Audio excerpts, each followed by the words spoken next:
Hi everyone, and welcome to the National History Day in Iowa Exhibit Category webinar. My name is Vania Boland, and I'm the State Coordinator for the National History Day in Iowa program. And today we are going to be talking about the exhibit category with former National History Day in Iowa student, Andrew. Andrew, can you introduce yourself and share your experience with National History Day in the exhibit category? Yes, hello. So my name is Andrew. I am a first-year PhD student at the University of Iowa, and I did History Day for 7 years, sixth grade all the way up until my senior year of high school. And I did the exhibit category for all of the years that I was competing in junior division, so sixth grade through eighth grade, and I was lucky enough to go to nationals my seventh grade year with an exhibit on Dr. Seuss. So I have a lot of experience doing exhibits, and then from freshman to senior year of high school, I did website, which is basically an exhibit but online. And so I have a good deal of experience working with how to present things effectively and just love History Day. So I'm excited to talk about how to do exhibits. Awesome, thank you. So let's go ahead and get started. The exhibit category. An exhibit is a visual representation of your research and interpretation of your topic's significance in history.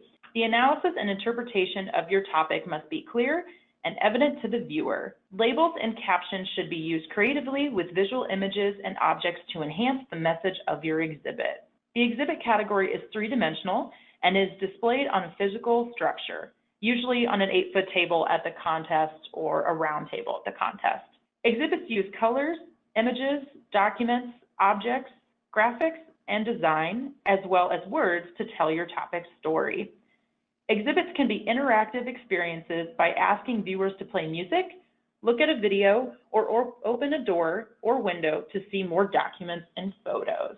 All right, so before you get started building an exhibit, we want you to ask yourself a couple questions.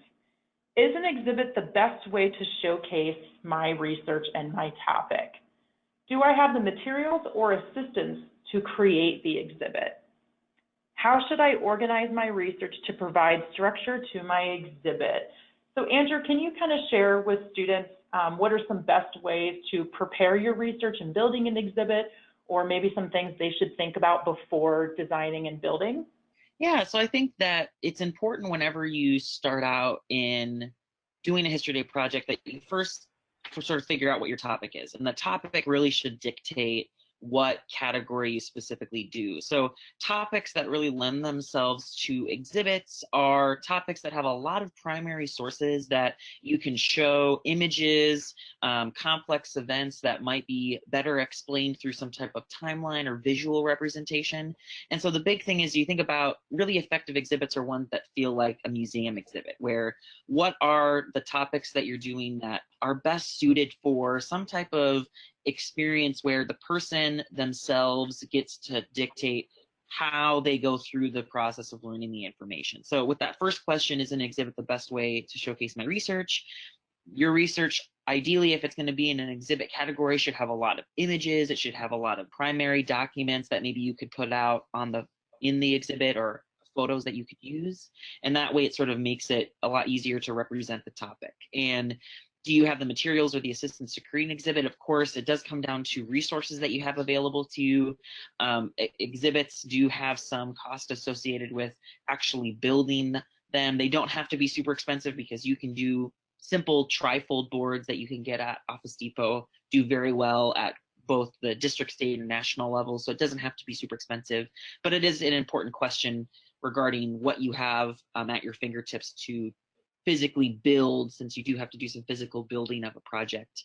And the organization really comes down to how do you take this complex topic and best digest it for the judge or for the person that's looking at the exhibit. And so it's important when working on exhibits that you have a lot of both resources to build it, but also research resources that can really bring the topic alive, which is really the beauty of doing the exhibit category.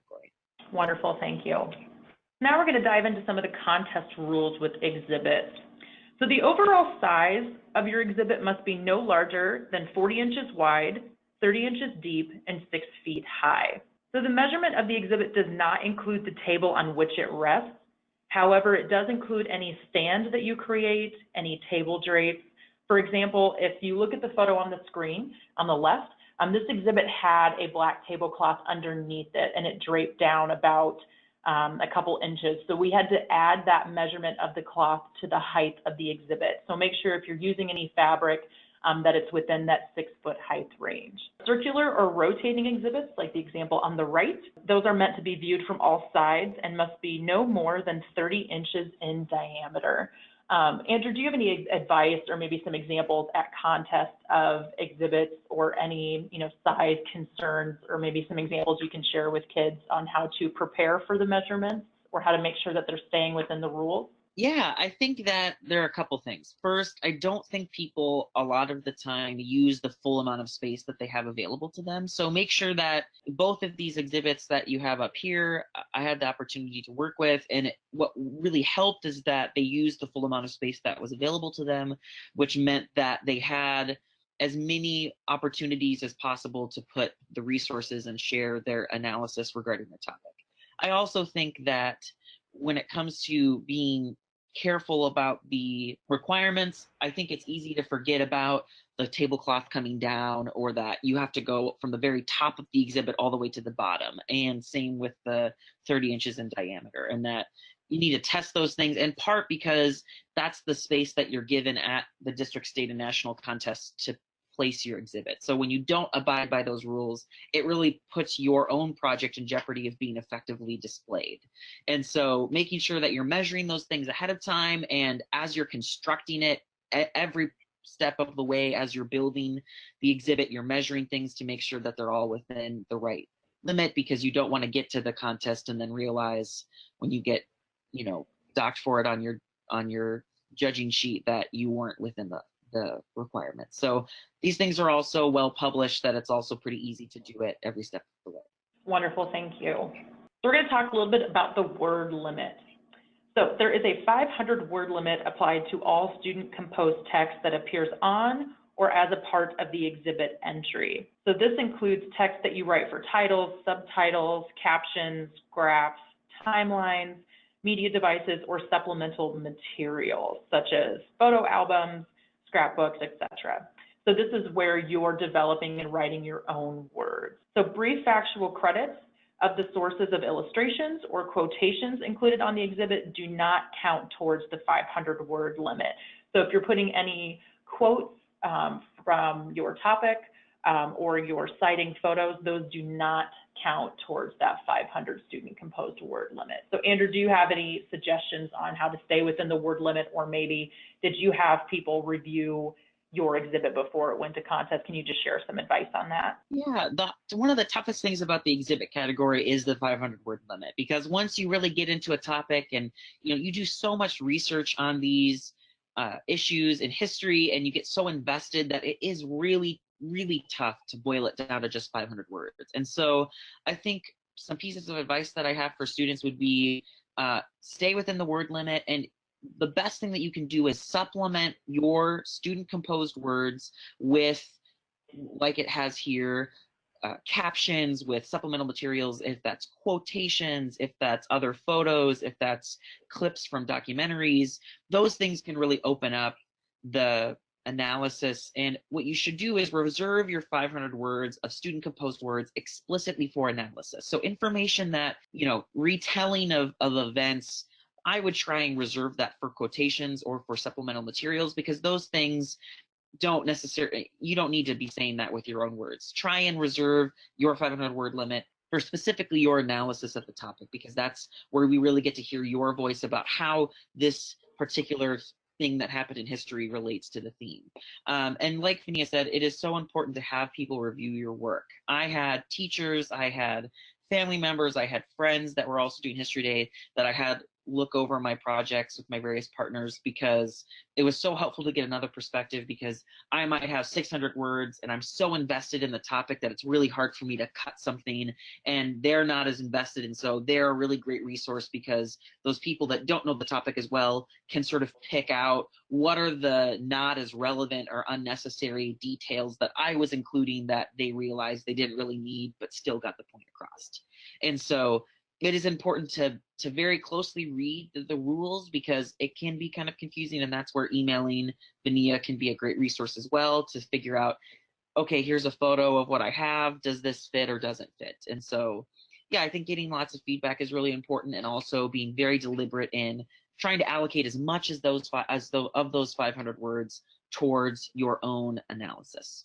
We're also going to talk about media devices, because this has become more and more popular with the exhibit category. Media devices have a time limit of 3 minutes. Any student-composed questions, narration, or graphics are subject to the 500-word limit. So for example, if you recorded an interview and you're also recording your questions to the interviewee, that would be subject to the 500-word limit. Judges must be able to control the device, so that means if a judge approaches, they must be able to pause it or turn it off, and they must fit within the size limits of the exhibit. So I've seen a lot of iPads, a lot of laptops, a lot of projection, but just make sure that it fits within that size limit, those rules with your exhibit. Any media device used should be integral to the exhibit, not a method to bypass your involvement. So we want to make sure that we're actually building an exhibit in the exhibit category, and that you don't just have a screen presenting your information. Andrew, do you have any advice or suggestions, or maybe you've seen a couple media devices in the past that you would suggest students to use or not to use? Yeah, I think that you do have to be careful, because you want the things to be secure in the exhibit, and it's always possible that those things can be taken. So you want things that are more compact and easier to secure. So I think that small DVD players are really great. I've seen people use iPads. Laptops can be kind of clunky and a little bit hard to incorporate, but I think that whatever you have available to you, like we said, with a big thing with exhibits is what resources do you have. When I did the category, I had a small DVD player that worked pretty well. I think that the big thing with the media devices is you don't want to, just because, for example, there's a documentary that exists on your topic, that doesn't mean that you should just automatically have a clip from that documentary. Like Vania just said, it's important that the media devices you use are incredibly motivated, and the keyword, they're integral to your topic. So I've seen a lot of students, and I think this works really well, they interview someone that's really important for their topic. If that's a secondary interview with a professor, or potentially the person that they're working on, or some person that was there while the event was occurring, having clips of interviews is really great, because then it gives us an opportunity to make the exhibit interactive. And that's the cool part about exhibits, is that the judge has the opportunity to press play, press pause, really sort of get their hands dirty with the topic itself. And so media devices are really useful when you want to either help contextualize an event, right? A documentary could be, having a clip from a documentary could be helpful if the background about a particular topic is really complex, and a documentary does a good job distilling sort of the complexity of a particular event or the context of a topic. Or, like I said, having clips of interviews, or there's a whole host of opportunities to use the media device, but as long as it's motivated, it can really add a really cool dimension to the exhibit. But I do encourage students to stay away from just simply having it there for the sake of having it there, because the idea that you need some sort of flashy thing to help you do better is completely a misnomer, because there are plenty and so many projects that have no media involved and do just fine. So it's really about the motivation behind using the device that will best help bring your topic alive for the judges. Wonderful, thank you. So now we're going to talk about crediting sources.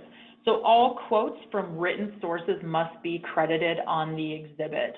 All visual sources, so for example, photographs, paintings, charts, and graphs that you share on your exhibit, those must be credited underneath the visual and fully cited in the annotated bibliography. So you don't have to write an annotation with your citation on the board, we just want that credit. Andrew, do you have any examples, or maybe just to reiterate, that you had someone review these credits, or any suggestions that would help students? Yeah, I think that it's always important that you have some type of credit and caption with a photo, because what I see a lot of times with students is they'll have a photo with a credit, but there's no caption associated with the photo. And that's difficult, because as a judge, I don't have an opportunity to really understand maybe what's happening in the photo if it's not explicitly clear. So I do encourage students always to try and find captions or small blurbs that can best explain what's happening in a photo, just to provide the necessary context so I know and have a better idea of why you have the photo on the exhibit. And it is very important that you credit the sources, like Vania says, because as historians, we have to give credit to the research that we're using, and it's plagiarism if you don't. So that's all the motivation that hopefully you would need.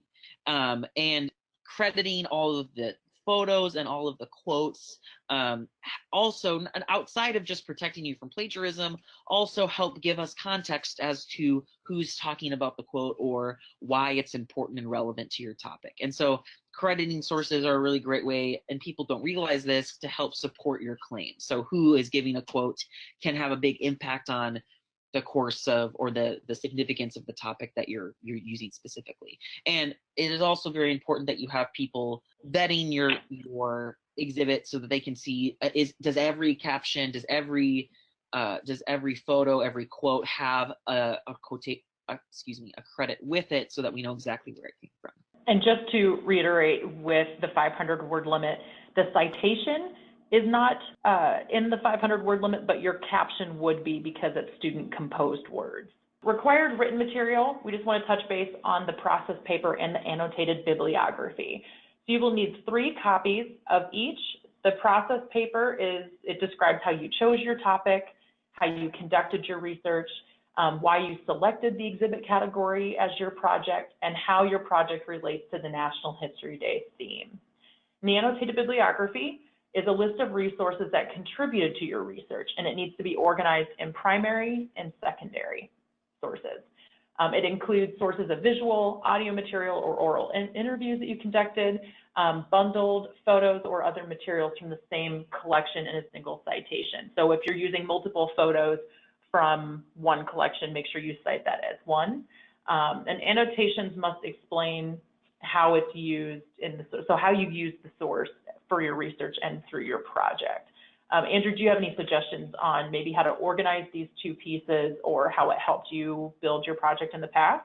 Certainly. The process paper and annotated bibliography are an incredibly important part of the History Day experience, in part because such a huge part of what you're judged on, and the biggest benefit of doing History Day, is the way that you learn to research and to research effectively. So I would suggest that people spend the adequate amount of time necessary to not only write a really thoughtful process paper, but also make sure that you're annotating your sources effectively. So with the process paper, the way that this is organized, the 1, 2, 3, 4 paragraphs, I suggest students stay within that framework, because that's sort of what judges expect, and there's really no necessary need to deviate from that. So being thoughtful about explaining, how you came to your topic, not saying necessarily that you just Googled it and found it, but what brought you to a topic. Is there some unique connection that you have, or helping us sort of contextualize how you as a particular student of History Day came to it. How you conducted your research. This is where you're going to talk about what research experiences maybe you had if you went to a library or an archive, and then how you selected the category itself. This is where you're going to talk about why exhibits, that question that we sort of started with. Why was the exhibit the most beneficial? Justify for the judge, so we have a clear idea of kind of where you as a student are coming from. And then, of course, the last paragraph is really important, because it gives you an opportunity to another space to articulate the theme connection, which is about 20% of the judging criteria. So that's something you don't want to throw away. And then with the annotated bibliography, it's important that you're not just narrativizing the source itself.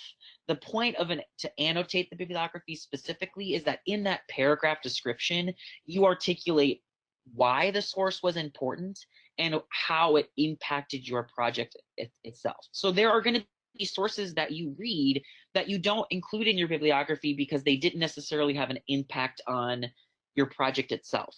So it's important that in that paragraph you explain, this professor provided great insight regarding the significance of Susan B. Anthony, and that helped me and my partner contextualize her fight in the suffrage movement.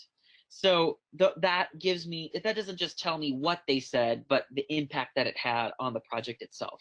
And so it's important to be very thoughtful with the bibliography because 60% or 40%, some large number of the judging process is based off of your research. And the bibliography is something that judges take really seriously because that's sort of how you prove that you did the work.